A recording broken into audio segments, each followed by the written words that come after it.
Maya-maya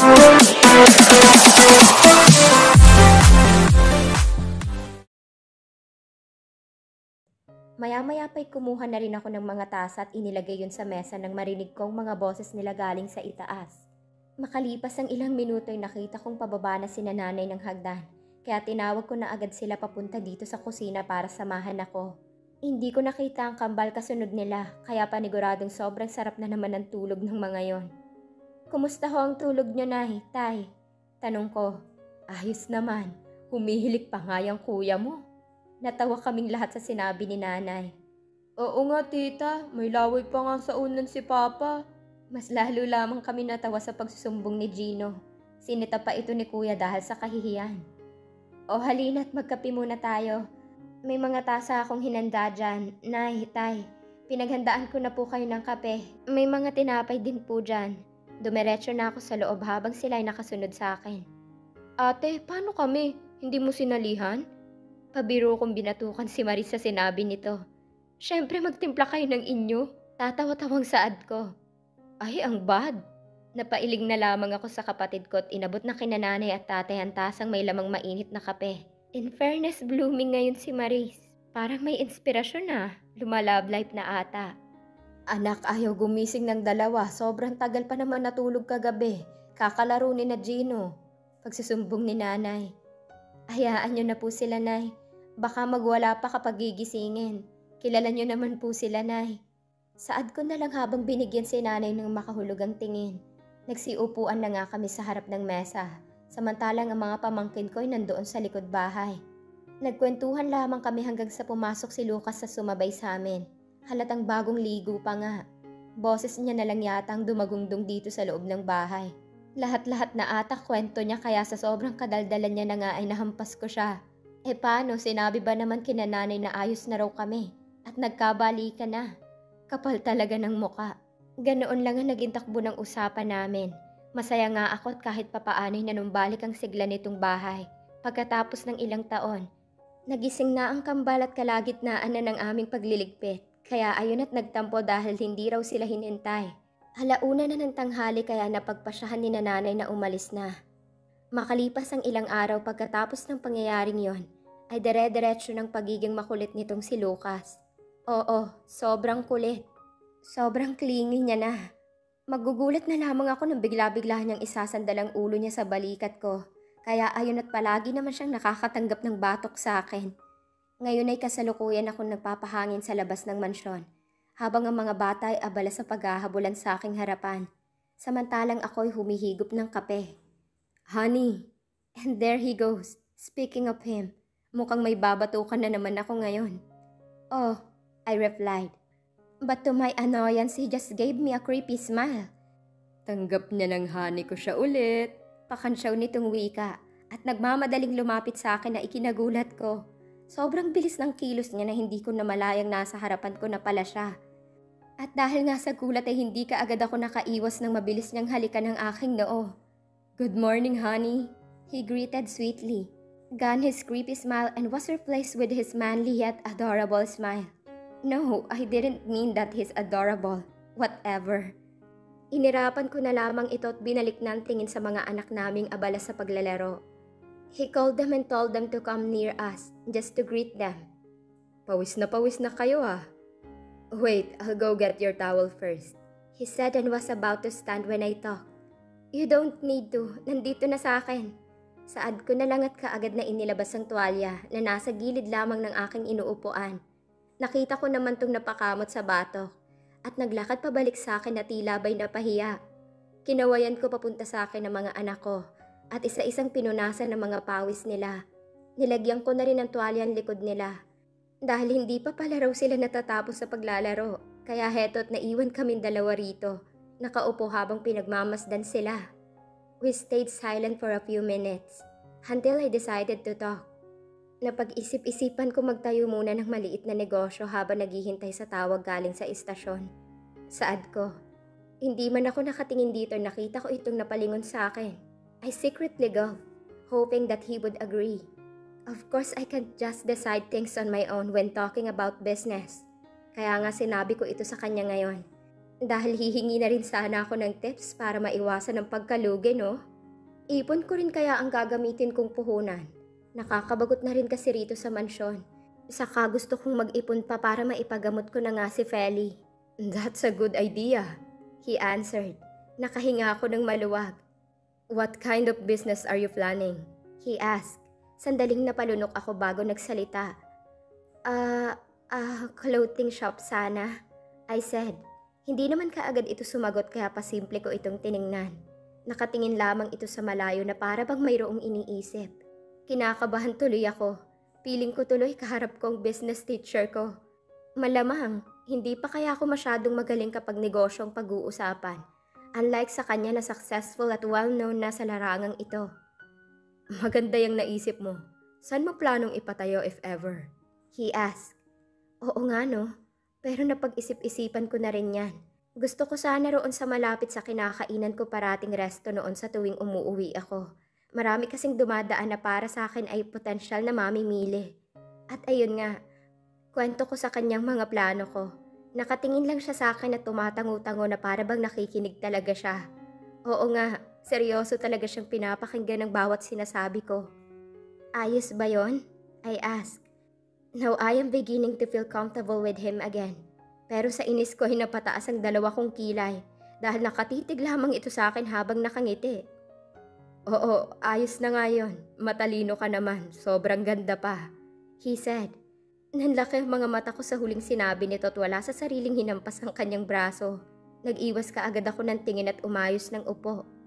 Salamat. Ano ba dapat ang sabihin ko? Sinabi niyang matalino at maganda ako, di ba? Mommy, how about this po? I heard Max speak and so I immediately looked at him. He showed me his drawing. He added some light colors on it. That's why he was asking me. I smiled and nodded my head. That's great, baby. Keep doing it, I said. He just smiled and continued. Binalik ko ulit ang paningin ko sa envelope na hawak ko. It's about the location I planned for my coffee shop. I received some suggestions from the engineer as well as Lucas. And after days of my planning, I made the final decision. Kaya ngayon ay heto't pinadalhan ako ng engineer ko about the structure he was suggesting. I spent almost an hour just reading the papers inside. Hindi ko alam pero hindi ko matanggal-tanggal sa mga labi ko ang ngiti nang biglang maglaro sa isipan kong lahat ng plinano ko habang tinitingnan ng guhit sa papel. Tumayo ako galing sa upuan at nagtungo sa kusina upang uminom ng tubig. Doon ko lang din naalala ang isang bagay. Magugustuhan kaya ng mga tao ang mga produkto ko? How will I know kung anong pinakamabentang flavor sa location na yon? Geez, wala naman akong ibang kakilalang magaling sa negosyo kundi si Lucas. Kaso busy siya. Ayokong mang-istorbo. Maya-maya pa'y bumalik na lamang ako sa sala para samahan ng mga anak kong naglalaro. Galing dito ay rinig na rinig ko ang pagtunog ng telepono na nanggagaling sa mini office ni Lucas rito sa bahay. Halatang sobrang busy nga niya ngayon. Mamaya ko na lang siya kakausapin. Mommy! Nagbalik ako sa realidad nang tawagin ako ng anak ko. Yes, baby? What is it? I asked. My new teacher said that there will be a meeting between our parents and her because there is something she wanted to talk about. He said and afterwards took his bag to get something. He then gave me a piece of paper. Homeroom meeting, I whispered. After I and Lucas had a talk, I also told him to enroll Matt in Feli, a public school near here. But he refused. Mas gusto niya raw ang private just so we could easily monitor the kids, lalo na ang sitwasyon ni Feli. I want her to experience at least socializing with other kids bago ko siya ipa-homeschool kapag nakapag-ipon ako ng pera. So far, so good. Wala namang problema sa bagong school nila. Their teachers are approachable and kind. Ina-update din nila kami about what they did in school. Saka marami naman daw na mga kaibigan silang dalawa kaya kampante na ako roon. Maya-maya pa'y natapos na sa paglalaro ang mga bata, kaya sinamahan ko na sila sa itaas para hugasan at bihisan. Malapit na rin namang mag-alas 3 ng hapon, kaya pinatulog ko na lamang muna sila. Lumabas ako ng kwarto pagkatapos. Pala ko sanang bumaba pero nang mapadaan ako sa maliit na opisina ni Lucas, ay napansin kong katahimikan sa loob. Na-curious ako kung hindi na ba siya busy. Kaya tahimik kong binuksan ang nakaawang na pinto nang sa gayon ay masilip kong ginagawa nito. Kaso sa kamalas-malasan ay sakto rin palang binuksan itong pinto kung kaya't muntikan na akong matumba. Mabuti na lamang at nakatukod kaagad ang isang paa ko. Mabilis akong tumayo ng maayos at akmang tatalikod na nang kausapin ako nito. Han, ikaw pala. Kanina ka pa ba rito? Ang mga bata, he asked. Gulat akong napatingin dito. Inaasahan kong nakabusangot ito dahil napapansin ko kanina na sobrang busy niya at baka mainit ang ulo niya. Kaso nagkakamali ako. Malapad pa itong napangiti sa akin ngayon. Napalunok ako para tanggalin ang bumabara sa lalamunan ko. Tulog sila sa kwarto nila. Saka ngayon pa lang ako rito. Tinitingnan ko lang kung busy ka ba. Saad ko na lang. Dahil sa sinabi ko hinapataas ang magkabila nitong kilay. I see. Why? He asked. Should I say it? May itatanong sana ako. Tungkol sa location ng ipapatayo kong coffee shop. Napadala na kasi sa akin, ngayon lang. I answered. Right after I said it, I saw his mouth turned into an O shape. Oh great, really? I waited for it too. Can I see it?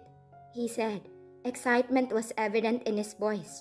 Tipid akong napangiti rito. Sure, let me get it first, I said. He even tried to volunteer to get it, but I refused. Afterwards, matapos kong bumaba sa mahabang hagdanan, just to get the envelope, excited akong bumalik. Hindi ko nangaramdam ang pagod sa pag-akyat baba ko. He invited me inside his mini office, and so I entered. Marami rin kasi ako gustong itanong sa kanya, as well as tips on how I could successfully run the business. Busy ka ba? I asked all of a sudden. No, I'm not. I'm fine. I have my secretary to handle everything. He said. What? So, ibig sabihin marami ka pa talagang kailangan gawin? He immediately shook his head. No, I told you, Han. I have my secretary. She is responsible for everything. I am already finished talking to my investors, and that's it. He explained. Sigurado ka? I badly wanted to say it. But I chose to just nod. All right, I said and handed the envelope to him. Tahimik lang ang buong silid habang abala si Lucas sa pagtingin sa laman ng envelope. I stared at his face. Mukhang mas excited pa siya kaysa sa akin . I silently laughed with that thought. This is great. This size of space to be occupied is perfect. That would be successful.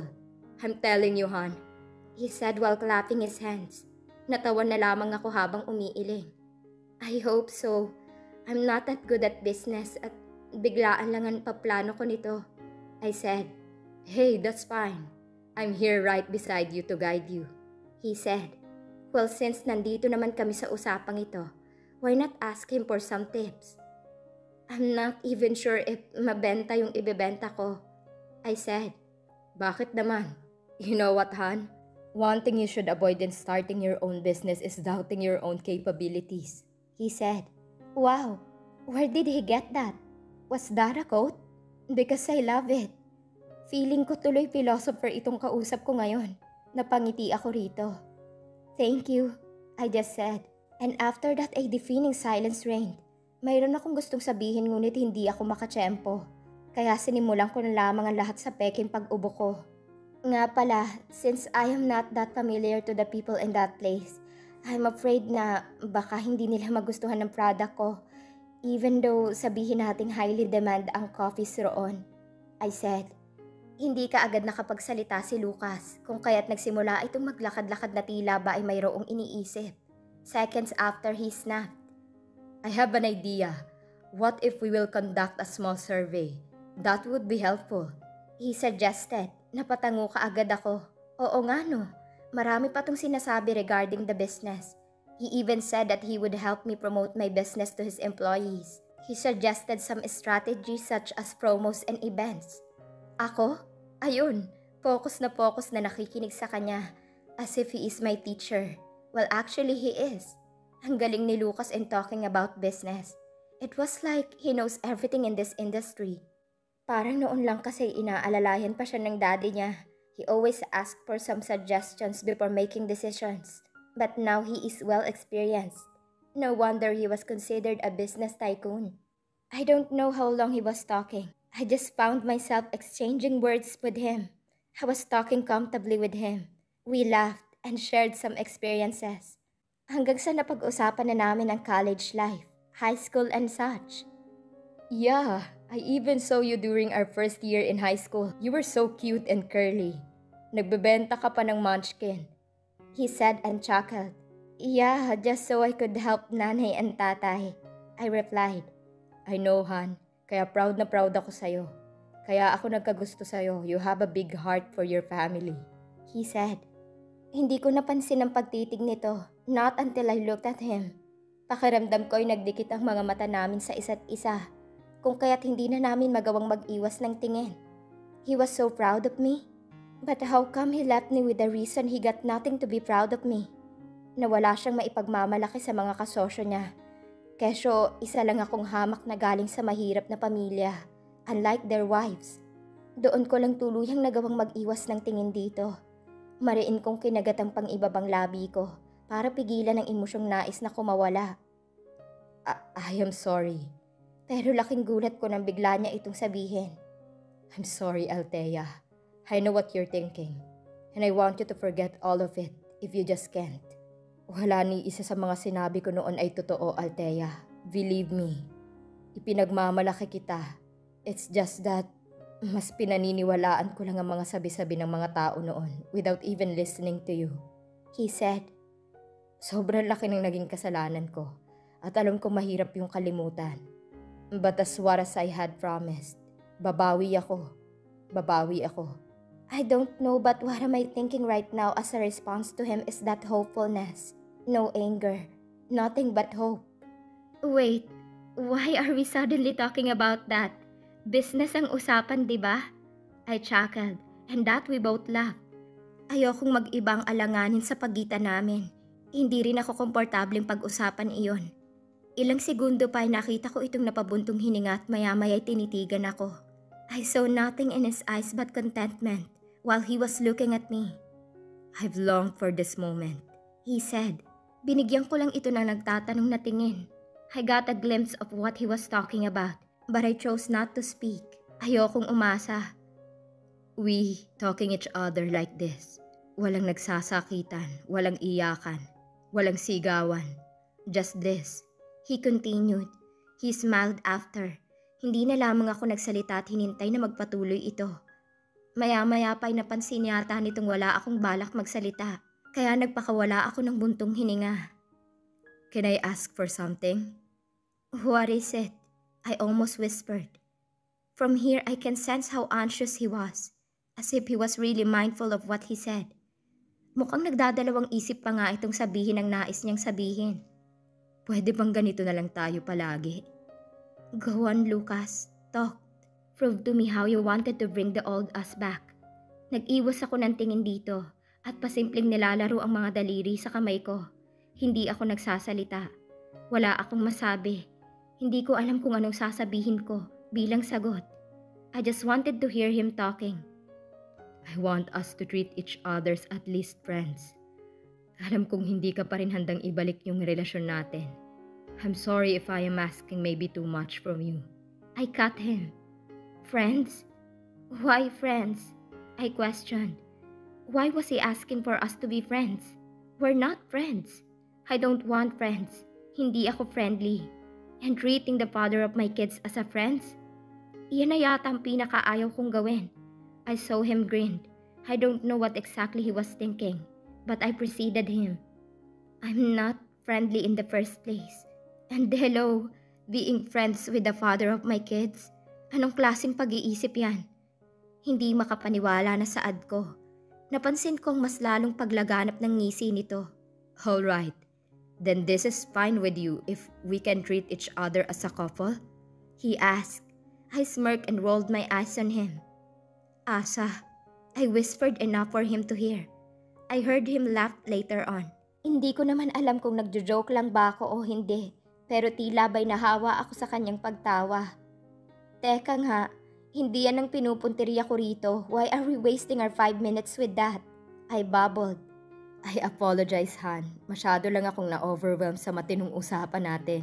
He chuckled. Napailing na lamang ako. Oh, Shasha, let's go back to our main point. I shifted the topic. All right, he chuckled.